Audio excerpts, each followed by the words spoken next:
Imagina un amanecer tranquilo, el tipo de mañana en la que el sol apenas acaricia las ventanas de una casa antigua, y el único sonido es el tic-tac de un reloj en la pared. En esa casa vive alguien, tal vez alguien como tú dentro de 20, 30 años. Alguien que, alguna vez, pensó que nunca estaría solo, que la risa de los hijos llenaría siempre los pasillos, que las conversaciones con amigos serían eternas, que el amor de una pareja duraría hasta el último suspiro. Pero un día, el teléfono deja de sonar. Las puertas ya no se abren con visitas inesperadas. Y en ese silencio te preguntas, ¿era este el plan? ¿Era esta la vida que imaginaste? No es una pregunta fácil, lo sé. Nadie quiere pensar en la soledad cuando aún siente el calor de la familia, el bullicio de los días ocupados, la seguridad de un hogar lleno de voces. Pero déjame contarte algo que aprendí. No solo como alguien que ha estudiado la mente y el corazón de las personas mayores, sino como alguien que ha sentido, en su propia piel, el peso de esa pregunta. Hace muchos años, cuando vivía en Kioto, conocí a una mujer llamada Hana. Tenía 87 años, vivía en una casita de madera rodeada de cerezos. Y su rostro, lleno de arrugas, parecía contar historias que las palabras no podían alcanzar. Hana no tenía hijos. Su esposo había fallecido hacía más de 2 décadas, y sus amigos, uno a uno, se habían desvanecido con el tiempo. Pero lo que me sorprendió no fue su soledad, sino su serenidad. Cada mañana, ella caminaba hasta el mercado del pueblo, compraba flores frescas, y sonreía a los vecinos como si cada día fuera un regalo.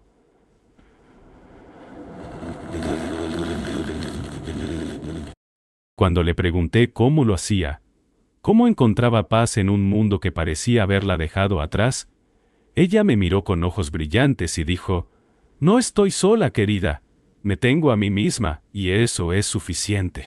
Esa frase se quedó conmigo, como una semilla que germina lentamente. Me hizo darme cuenta de que la soledad no es un castigo, sino una parte natural de la vida, especialmente en la vejez. En España, donde he pasado los últimos años estudiando cómo envejecemos, los números lo confirman. Más de 4.8 millones de personas mayores de 65 años viven solas, según el Instituto Nacional de Estadística. Y de ellos, casi un tercio no ve a un familiar ni siquiera una vez por semana. Estos no son solo números. Son historias, son vidas, son personas que, como tú y como yo, alguna vez creyeron que la familia sería su red eterna. Pero la vida, con su impredecible danza, a menudo tiene otros planes. Los hijos se mudan a otras ciudades, los cónyuges parten antes de lo esperado, los amigos se alejan, y lo que queda es un espacio que debemos aprender a llenar. No te cuento esto para asustarte, sino para invitarte a mirar de frente esa posibilidad. Porque la soledad no es el problema es no estar preparado para ella. En Japón, donde la cultura valora la introspección y la resiliencia, he visto a ancianos que transforman la soledad en una oportunidad para redescubrirse.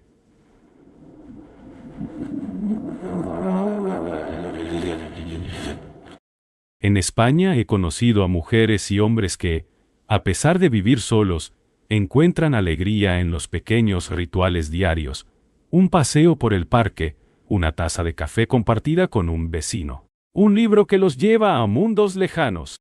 Lo que todos tienen en común es que no esperaron a que la vida los sorprendiera.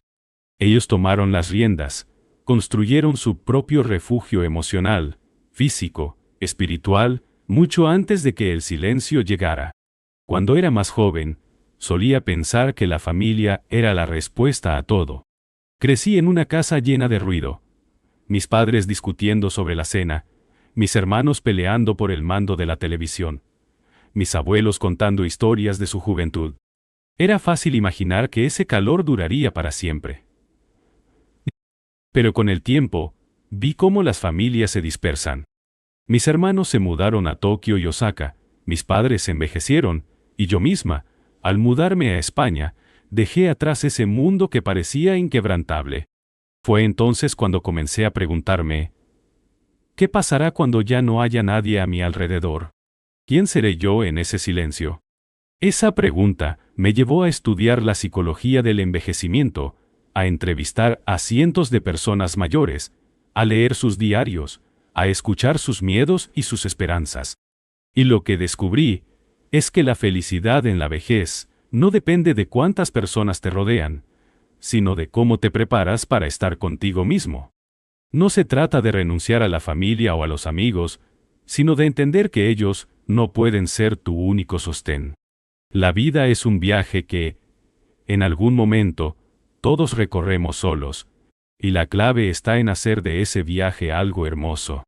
Déjame llevarte de la mano a través de esta idea, como si estuviéramos sentados en un café en Barcelona, con el aroma del pan recién horneado flotando en el aire. Imagina que tienes 50, 55, quizás 60 años. Todavía sientes la energía de la vida, pero sabes, en el fondo, que el tiempo está cambiando. Los hijos están construyendo sus propias familias, el trabajo ya no ocupa todo tu día, y las mañanas son un poco más lentas.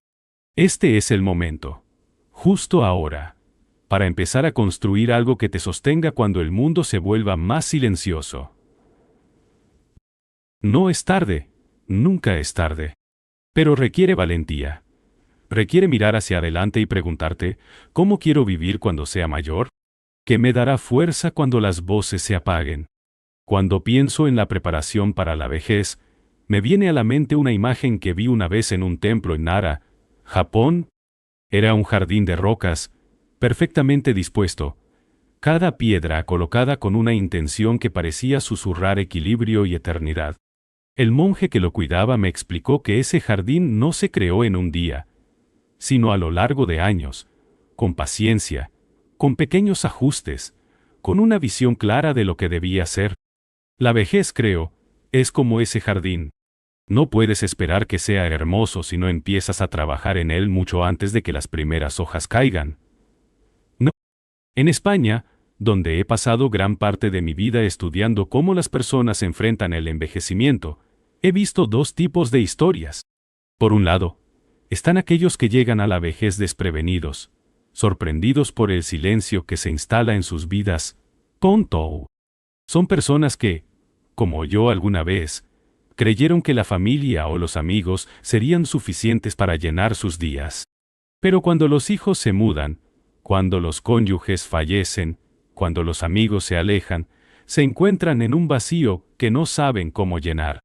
Sus historias son a menudo de pérdida, de nostalgia por un pasado que ya no volverá. Por otro lado, están aquellos que, como Hannah, la mujer de Kioto, o como tantas personas que he conocido en Madrid, Sevilla, Valencia, han aprendido a construir su propio refugio. Estas personas no son necesariamente más ricas, más saludables o más rodeadas de gente. Lo que las distingue es que tomaron una decisión consciente. Decidieron prepararse, no para evitar la soledad, sino para abrazarla como una compañera en lugar de una enemiga. Y esa preparación, déjame decirte, no es un acto de resignación, sino de amor propio. Recuerdo una conversación con un hombre llamado Javier, en un pequeño pueblo cerca de Granada. Javier tenía 78 años, vivía solo en una casa modesta con vistas a las montañas. Su esposa había fallecido 10 años antes, sus dos hijas vivían en Barcelona y solo lo visitaban en Navidad. Junio. Pero Javier no estaba triste. Cada mañana, se levantaba temprano, regaba sus plantas, caminaba hasta el mercado del pueblo y charlaba con los tenderos. Por las tardes pintaba acuarelas de los paisajes que lo rodeaban, y por las noches leía poesía de Lorca o tocaba la guitarra. Cuando le pregunté cómo había encontrado esa paz, me dijo algo que nunca olvidaré. No espero que nadie venga a salvarme. Me salvé a mí mismo, poco a poco, día a día.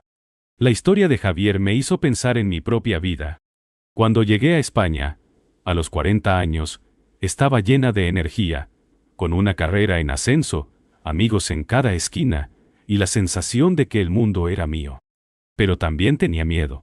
Miedo de que algún día todo eso desapareciera.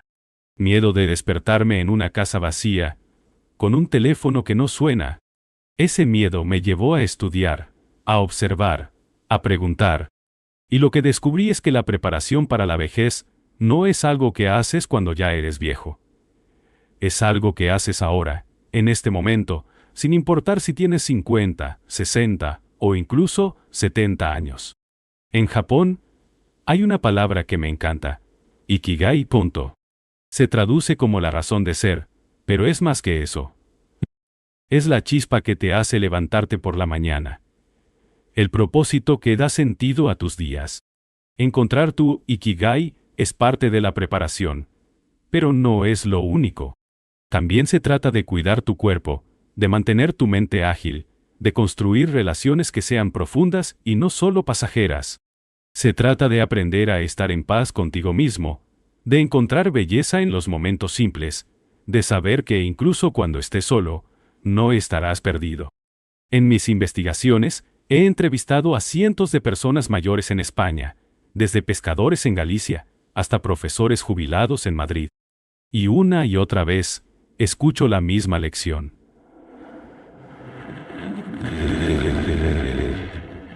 La vejez plena son los que empezaron a prepararse mucho antes.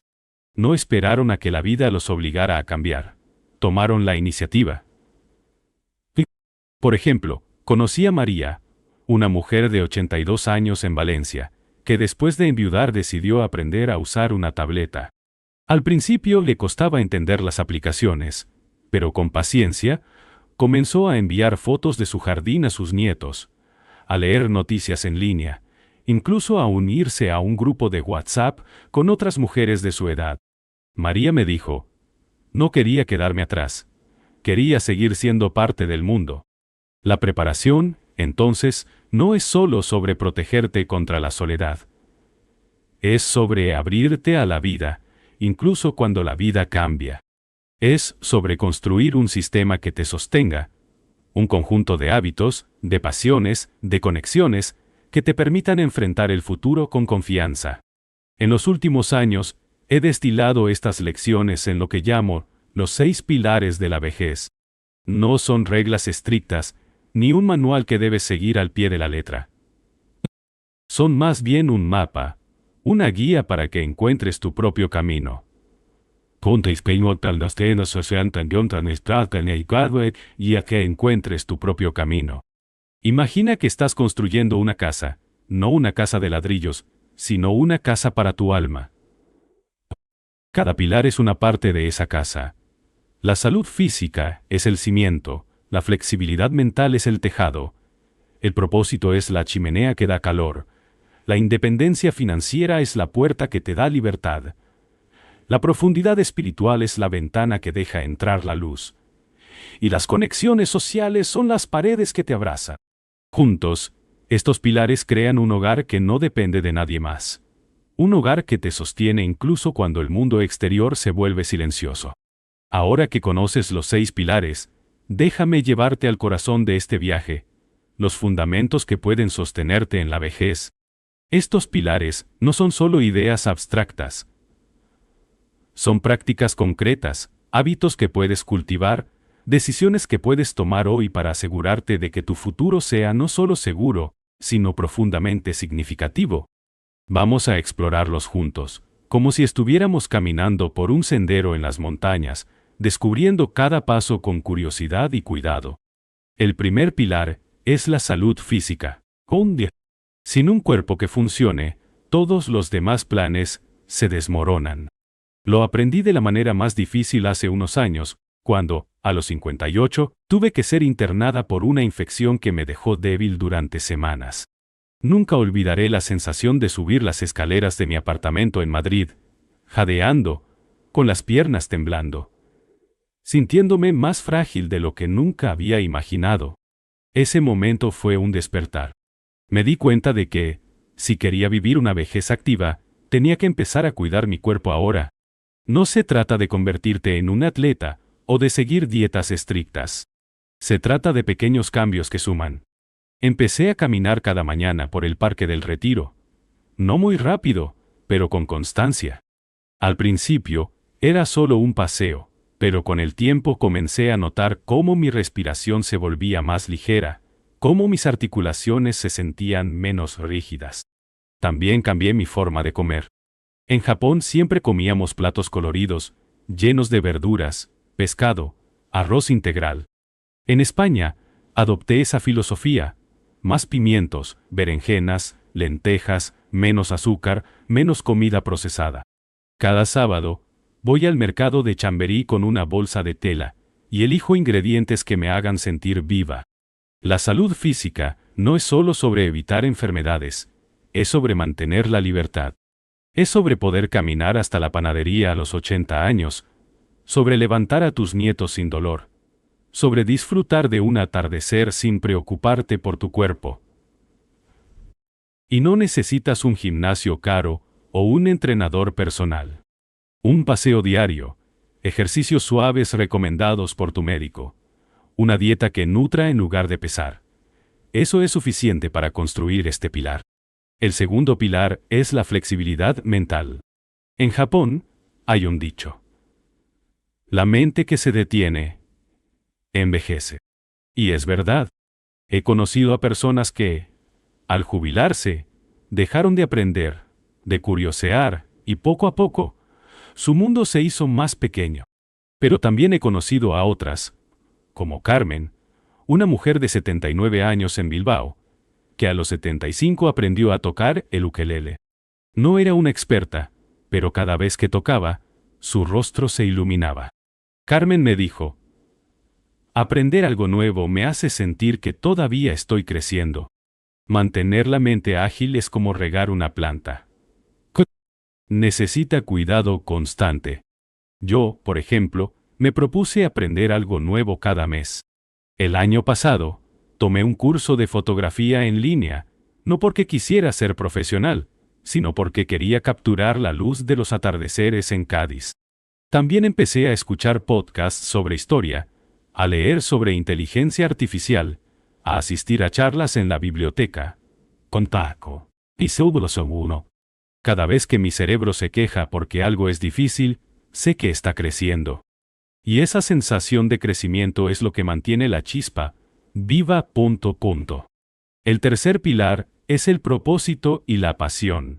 Sin algo que te haga levantarte por la mañana, los días pueden volverse grises. Cuando me jubilé, hace unos años, sentí un vacío. Mi calendario, que antes estaba lleno de reuniones y conferencias, de repente estaba en blanco. Fue entonces cuando me pregunté: ¿qué me hacía feliz cuando era niña? La respuesta fue escribir. Siempre había amado las palabras, pero nunca tuve tiempo para ellas. Así que compré un cuaderno y empecé a escribir historias. Pequeños recuerdos de mi infancia en Japón. Reflexiones sobre mi vida en España. Al principio, eran solo para mí, pero luego comencé a compartirlas en un blog. Hoy, miles de personas leen mis palabras, y cada comentario que recibo me recuerda que estoy viva, que mis historias importan. Tu pasión no tiene que ser grande o espectacular. Puede ser cocinar para tus vecinos, tejer bufandas para un refugio, enseñar a los niños del barrio a leer. Lo importante es que te haga sonreír, que te dé un motivo para empezar el día. Porque un día con propósito nunca es un día perdido. El cuarto pilar es la independencia financiera. Sé que hablar de dinero puede ser incómodo, pero es crucial. La libertad comienza cuando no tienes que preocuparte por las facturas. Mi esposo y yo, hace unos años, decidimos simplificar nuestra vida. Vendimos nuestra casa grande en las afueras de Madrid, con su jardín que ya no podíamos mantener, y nos mudamos a un apartamento pequeño en el centro. Ahora, en lugar de gastar en mantenimiento, disfrutamos de un café en la plaza, de un libro nuevo, de un viaje corto. También descubrí una pequeña pasión: coleccionar postales antiguas en mercadillos y venderlas en línea. No me hace rica, pero me da un poco de tranquilidad. La independencia financiera no significa tener millones en el banco. Significa vivir dentro de tus posibilidades, reducir lo que no necesitas y encontrar alegría en lo simple. Es la paz de saber que puedes cuidar de ti mismo, sin depender de nadie más. El quinto pilar es la profundidad espiritual. No hablo necesariamente de religión, aunque para algunos puede serlo. Quinto hoy día, creo que parezca no me ha sido, serlo. Hablo de encontrar un lugar dentro de ti, donde todo esté en calma. Para mí, ese lugar es un parque cerca de mi casa, donde me siento bajo un olivo y escucho el viento. Allí, leo textos de filósofos como Séneca o poemas de Machado, y me recuerdo que la vida no se trata de controlar todo, sino de dejar ir. Esos momentos de quietud me dan fuerza, me recuerdan que incluso en los días más oscuros, hay belleza en estar vivo. Por último, el sexto pilar es la conexión social. No necesitamos cientos de amigos, solo unos pocos que sean de verdad. Hace unos años, conocí a Elena en un taller de escritura en Málaga. Teníamos poco en común. Ella era extrovertida, yo más reservada. Pero compartimos nuestras historias, nos escuchamos, y con el tiempo, nos convertimos en confidentes. Hoy, Elena es una de las pocas personas que llamaría en medio de la noche si necesitara hablar. Construir estas conexiones requiere esfuerzo. Salir de casa, unirte a un club, visitar el mismo café cada semana. Pero vale la pena, porque al final, lo que nos salva no es la cantidad de personas a nuestro alrededor, sino la calidad de esas relaciones. Estos 6 pilares no son independientes, se entrelazan, se sostienen mutuamente. Un cuerpo sano te da energía para aprender. Una mente curiosa te lleva a nuevas pasiones, un propósito te conecta con otros, y así sucesivamente. Construirlos es un acto de amor, un regalo que te das a ti mismo para el futuro. Ahora que conoces estos pilares, déjame hablarte de algo aún más importante. El momento de actuar. Es fácil escuchar estas ideas y pensar, suena bien, pero lo haré más tarde, cuando tenga más tiempo, cuando los niños se vayan de casa, cuando me jubile. Pero el tiempo, como el agua en un río, no espera. Cada día que pasa es una oportunidad para empezar, para dar un pequeño paso hacia esa vejez plena que mereces. Y créeme, no hay nada más poderoso que tomar las riendas de tu futuro hoy. Cuando era más joven, solía postergar las cosas cuanto claras. Decía que aprendería a pintar cuando tuviera más tiempo, que viajaría a las montañas de Japón cuando mi carrera estuviera más estable. Pero la vida no funciona así. Los años pasan, las responsabilidades cambian, y de repente, te encuentras mirando hacia atrás, deseando haber comenzado antes paleantarios tentacionando y los cientos unos conteicienos o ciencos. No quiero que eso te pase a ti. Quiero que, dentro de 10, 20 años, mires atrás y digas, me alegra haberlo hecho. Me alegra haber construido mi refugio. Actuar hoy no significa hacer cambios drásticos. No necesitas mudarte a otra ciudad, inscribirte en un gimnasio caro, o escribir una novela de la noche a la mañana. Se trata de pequeños actos, de decisiones que, con el tiempo, se convierten en hábitos. Déjame contarte cómo empecé yo, porque tal vez mi historia te inspire a dar tu primer paso.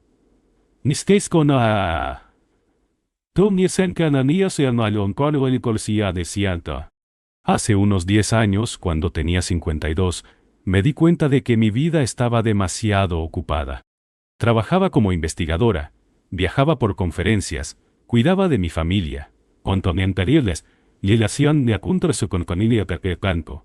El acuntras su buenas y capuiciolga, madame balofia estrada que maravillante. Pero en el fondo sentía que algo faltaba. No era infeliz, pero tampoco estaba plenamente viva. Fue entonces cuando decidí hacer un cambio.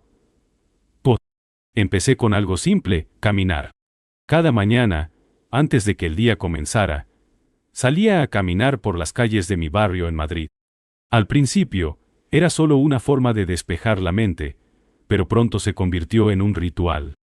Esos paseos me dieron claridad, me hicieron sentir más fuerte, más conectada conmigo misma. Ese fue el comienzo. Luego, poco a poco, añadí más cosas. Cambié mi dieta, no de forma radical, sino eligiendo alimentos que me hicieran sentir bien. Empecé a leer más, no solo libros académicos, sino novelas, poesía, historias que alimentaran mi alma. Me uní a un grupo de escritura, donde conocí a personas que, con el tiempo, se convirtieron en amigos. Cada paso era pequeño, pero juntos construyeron algo sólido, algo que hoy me sostiene. Lo que quiero que entiendas es que no necesitas un plan perfecto. No necesitas tener todo resuelto. Solo necesitas empezar. Y para ayudarte, déjame darte algunas ideas concretas, basadas en las historias de las personas que he conocido y en mi propia experiencia. Si quieres trabajar en tu salud física, empieza con algo que disfrutes. Tal vez sea bailar en tu sala al ritmo de una canción que amas, o caminar por un parque cercano, o incluso hacer estiramientos mientras ves tu serie favorita. Encuentra un mercado local y haz de tus compras un ritual. Elige frutas frescas, habla con los vendedores, siente la vida a tu alrededor. Estos pequeños actos no solo cuidan tu cuerpo, sino que te conectan con el mundo. Para mantener tu mente ágil, prueba algo nuevo, aunque sea pequeño. Lee un artículo sobre un tema que nunca has explorado, como la astronomía o la jardinería. Inscríbete en un curso en tu centro comunitario. Pintura, idiomas, historia, lo que sea que despierte tu curiosidad. O simplemente pasa 10 minutos al día resolviendo un crucigrama o jugando ajedrez en línea con Pésica. Cada vez que desafías tu mente, estás fortaleciendo este pilar. Si buscas propósito, piensa en lo que te hacía feliz de niño. ¿Era dibujar? ¿Contar historias? ¿Cocinar? Encuentra una forma de traer esa chispa a tu vida, ahora. Tal vez sea escribir un diario, plantar un pequeño huerto o ayudar en una organización benéfica. No tiene que ser grande. Solo tiene que ser tuyo. Y cuando encuentres esa pasión, compártela.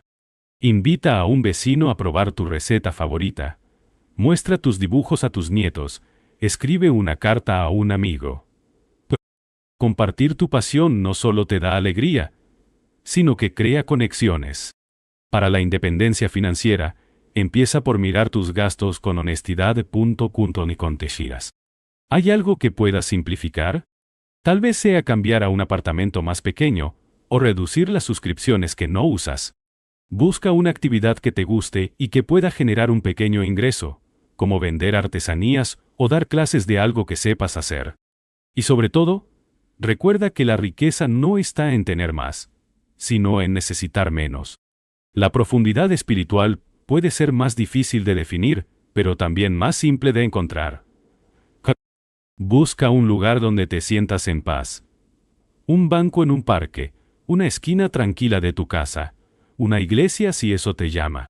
Pasa unos minutos allí, cada día, respirando, pensando, agradeciendo. Lee algo que te inspire, ya sea poesía, filosofía o incluso un cuento corto. Estos momentos de quietud son como un ancla, te mantienen firme incluso en las tormentas. Y finalmente, para las conexiones sociales, da el primer paso. No esperes a que alguien llame a tu puerta. Visita el mismo café cada semana. Únete a un club de lectura. Ofrece tu tiempo como voluntario. Las relaciones profundas no nacen de la noche a la mañana, pero crecen con constancia. Sonríe a la persona que ves en el mercado. Pregunta por su día, comparte una historia. Poco a poco esas interacciones se convierten en vínculos piñoso-intías, me parece. ¿Dónde son cada en y ganabead? Actuar hoy es también un acto de inspiración. Cuando empiezas a construir estos pilares, no solo cambias tu vida, te conviertes en un ejemplo para otros. Tus hijos, tus nietos, tus vecinos, todos ven cómo vives, cómo enfrentas los desafíos, cómo encuentras alegría en lo cotidiano. Pon esa alegría en lo cotidiano. Y sin darte cuenta, te conviertes en un faro, alguien que ilumina el camino para los demás. Déjame contarte una última historia antes de cerrar esta parte. Conocí a una mujer llamada Rosa en un taller de cerámica en Córdoba. Rosa tenía 70 años y había perdido a su esposo y a su mejor amiga en el mismo año. Estaba destrozada, pero decidió que no dejaría que el dolor definiera su vida. Empezó a asistir al taller, no porque supiera de cerámica, sino porque quería hacer algo con sus manos. Allí, con arcilla y paciencia, encontró una nueva pasión. Pero más que eso, encontró una comunidad. Los otros participantes se convirtieron en sus amigos, y hoy, Rosa organiza cenas en su casa, donde todos comparten risas y recuerdos.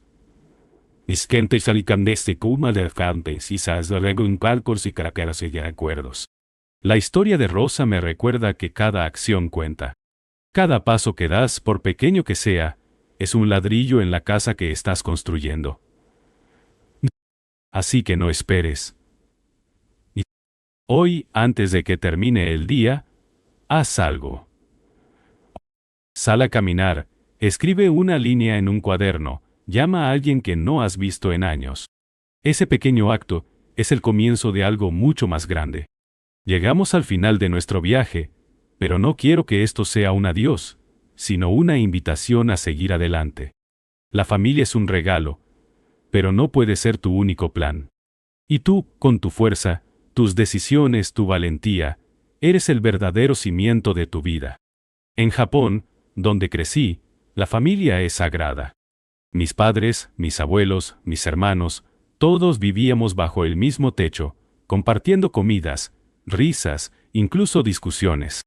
Era fácil creer que ese vínculo duraría para siempre, que siempre habría alguien a mi lado. Pero la vida, como un río que cambia de curso, no siempre sigue el camino que imaginamos. Mis hermanos se mudaron, mis padres envejecieron, y yo, al venir a España, dejé atrás esa red que parecía inquebrantable. No fue fácil. Hubo noches en las que el silencio de mi apartamento me pesaba, en las que miraba el teléfono esperando un mensaje que no llegaba. Pero con el tiempo, entendí algo. La familia es un tesoro, pero no es una garantía. Los hijos crecen, tienen sus propias vidas, sus propios sueños. Los cónyuges, incluso los más amados, no siempre están ahí para siempre. Y los amigos, aunque queridos, a veces se desvanecen en la corriente del tiempo. Esto no es una crítica a la familia, es una invitación a mirar más allá, a construir una vida que no dependa solo de los demás, sino de ti mismo. En mis años como investigadora, he visto cómo esta verdad transforma vidas. Conocí a una mujer llamada Isabel en un centro de mayores en Zaragoza. Isabel tenía 85 años, vivía sola, y sus 3 hijos estaban dispersos por el mundo, uno en México, otro en Alemania, otro en Madrid. Al principio, Isabel se sentía abandonada. ¿Por qué no vienen más seguido?, se preguntaba. Pero con el tiempo, decidió que no esperaría. Empezó a asistir a clases de yoga, a pintar, a organizar tardes de té con sus vecinas. Y un día, mientras compartíamos una infusión, me dijo: me di cuenta de que no necesitaba que mis hijos llenaran mi vida. Ellos son parte de mí, pero yo soy suficiente. La historia de Isabel no es única. No es única. En cada ciudad, en cada pueblo, hay personas que han aprendido a ser su propio refugio. Y lo que las une es que no se rindieron, no se sentaron a esperar que alguien más les diera sentido a sus días. En lugar de eso, construyeron, ladrillo por ladrillo, una vida que las sostiene. Y tú puedes hacer lo mismo. Piensa en los 6 pilares que hemos explorado. Cada uno es una herramienta, una forma de fortalecerte. La salud física te da la energía para vivir tus días con vitalidad. La flexibilidad mental te mantiene curioso, abierto al mundo. El propósito te da una razón para levantarte, una chispa que ilumina incluso los días más grises. La independencia financiera te da libertad, la tranquilidad de saber que puedes cuidar de ti mismo. La profundidad espiritual te da paz, un lugar donde descansar tu alma. Y las conexiones sociales te recuerdan que, aunque estés solo, nunca estás aislado. Pero más allá de los pilares, hay algo aún más importante. Tú. Tu voluntad, tu coraje, tu capacidad para decidir cómo quieres vivir. Porque al final, la vejez no es solo sobre sobrevivir, es sobre prosperar, sobre encontrar belleza en los días que te quedan, sobre dejar una huella en el mundo, aunque sea pequeña. Y esa huella no se mide en likes, en dinero, en reconocimientos. Se mide en los momentos en los que te sientes en paz, en los días en los que te levantas con un propósito, en las noches en las que te duermes con gratitud. Quiero que imagines algo por un momento. Imagina que estás en tus 80, sentado en un banco en un parque, con el sol calentando tu rostro. Y miras a tu alrededor, los niños juegan, los pájaros cantan, la vida sigue su curso. Y en ese momento, sientes una calma profunda, no porque todo sea perfecto, sino porque sabes que has vivido bien. Que has cuidado de tu cuerpo, que has mantenido tu mente viva, que has encontrado propósito en las cosas simples, que has construido relaciones que te sostienen. Esa es la vida que puedes crear, si empiezas hoy. Y aquí está la parte más hermosa. Cuando vives de esta manera, no solo te transformas a ti mismo, inspiras a otros. Tus hijos, tus nietos, tus amigos, tus vecinos, todos ven cómo enfrentas la vida con dignidad, con fuerza, con alegría contundente. Y sin darte cuenta, te conviertes en un faro, alguien que muestra que la vejez no es un final, sino un nuevo comienzo. En Japón, decimos que una vida bien vivida es como un cerezo en flor. Incluso cuando las flores caen, su belleza permanece. Antes de despedirme, quiero hacerte una última pregunta. ¿Cuál de estos 6 pilares sientes que ya es fuerte en tu vida? ¿Y cuál necesita un poco más de cuidado? Tómate un momento para pensarlo, y si quieres, escríbelo en los comentarios aquí abajo, no solo para mí, sino para todos los que están viendo, buscando valor. Tus palabras podrían ser la chispa que inspire a alguien más a repensar su vida, a dar ese primer paso. Y si esta historia te ha tocado, si te ha hecho reflexionar sobre tu propio viaje, por favor suscríbete a mi canal. Comparto historias como esta cada semana, historias sobre encontrar significado, sobre construir una vida que brille, sin importar tu edad. Sigamos esta conversación juntos. La familia es un regalo, sí, pero no es todo. Tú eres tu propio refugio, tu propia fuerza, tu propia luz. Construye una vida que te sostenga, que te haga sonreír incluso en los días más silenciosos. Y cuando lo hagas, descubrirás que no solo estás preparado para la vejez, sino que estás viviendo, plenamente, en este mismo momento. Así que adelante, da el primer paso. El futuro te está esperando, y es más hermoso de lo que imaginas.